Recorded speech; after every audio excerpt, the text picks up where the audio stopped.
In today's video, I want to guide you on how to add your signature to MS Word. In 30 seconds, guys, you are good to go. Make sure that your signature is ready on your device. Now go and click on the start button, click on picture, then this button comes up. You can get your picture or your signature from your device, stock images or online pictures. But here, click on device, then click on signature, click on OK. Now that we have it like this, the first thing you have to do is to click on this position button here. Click any one of these so you'll be able to move this signature around, then resize by clicking on this place and resize it, then move it around and resize it a little bit more. Now we need to cut part or cut off all the excess part from this place.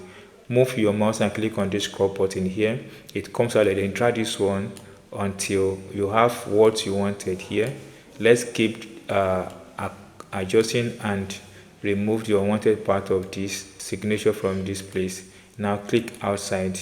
You can now drag it up, then now you can now go and resize this. So that's all, guys. You've been able to add your signature or insert your signature in MS Word. If you enjoyed this tip and have not subscribed, please subscribe for more updates like this.